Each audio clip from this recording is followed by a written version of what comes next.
لە ئەگەری یاخود با بڵێن خەمساردی ئێراندا بەرامبەر مەرجەکانی کێتی ئەوروپاوە هیچ لەگەڵ ئەمریکا ڕێنەکەوتووە تا ئێستش نیازێکی نییە و دەرەنجامێک نەبوو لەو هەموو کۆبوونەوەی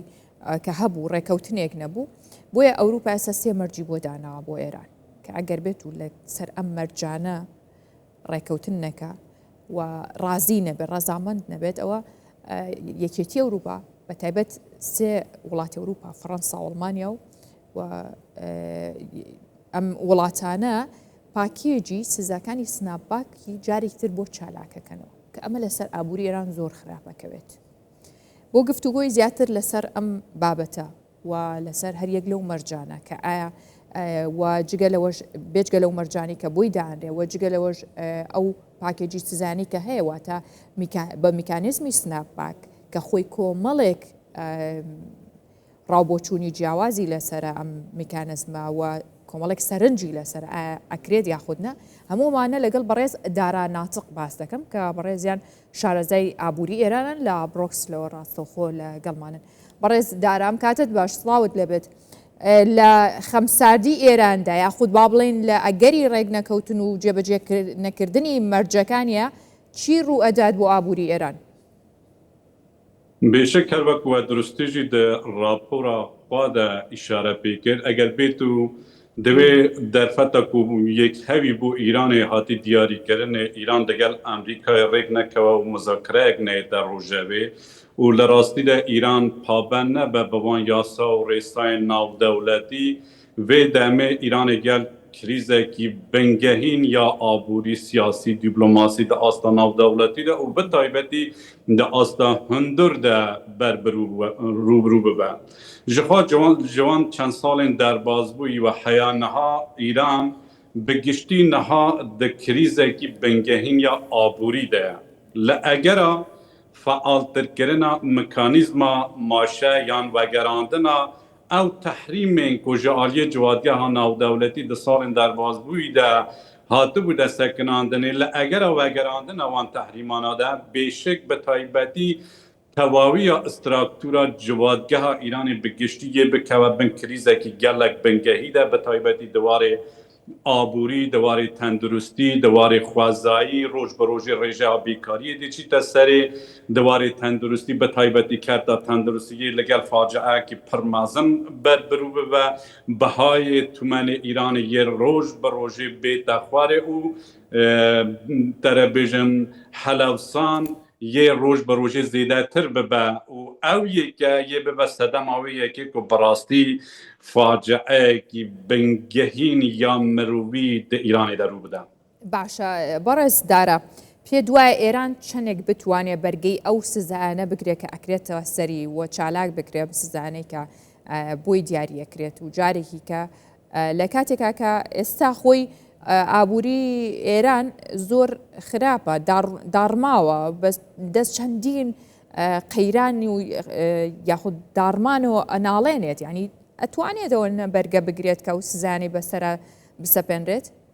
بێشک دەسەڵاتە نەهایە ئیرانی بە تۆ ئاوایەکی بەرسەوداری بە هەموو کریزانە دە ئاستا ناودەوڵەتی و هەندر دەنیە ژخوا ئیران نەها دەگەڵ قەیرانە بێئاوی بێکارەبایی بێموچەیی بێکاری تەرەبێژم ئەو فاجعین مرۆوی و ڕۆژ بە ڕۆژێ دە ئیرانێدا دەقاومە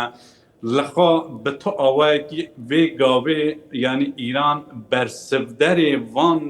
krîzên ku bixwe li wan siyasetên şaşa xwe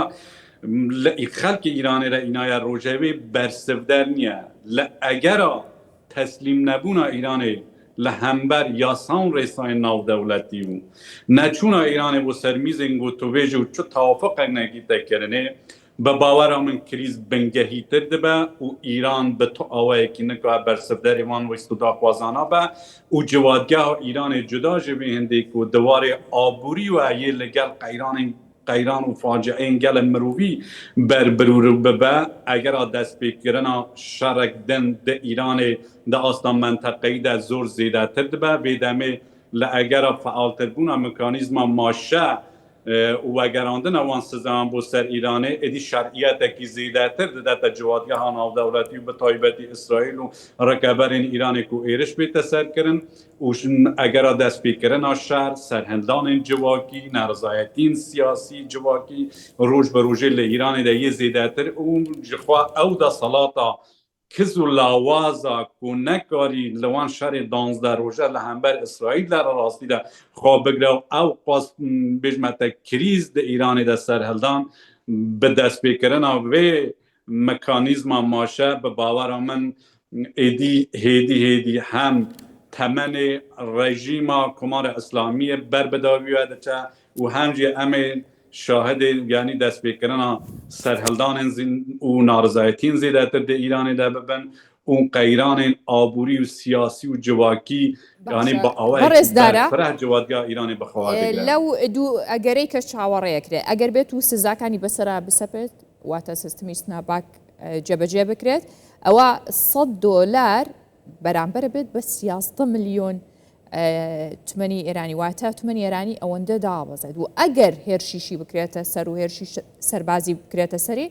أو بهاي أم تمنى برامبر $1 16 مليون تمنى بيت بو $100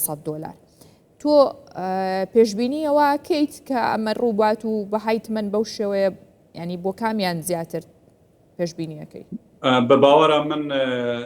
وقت من دست پی کیدش گوتو در بازگویی نشان داد که ایران پابند نبود به وان یاسان و رسانه نودولتی اگر یعنی توافق اکجیبی تکرین او توافقی دمکی به توافقی درش هیام نبود و ایران یه جاره که دیگه همه شاهد نقض یاسان و رسانه نودولتی و او قانون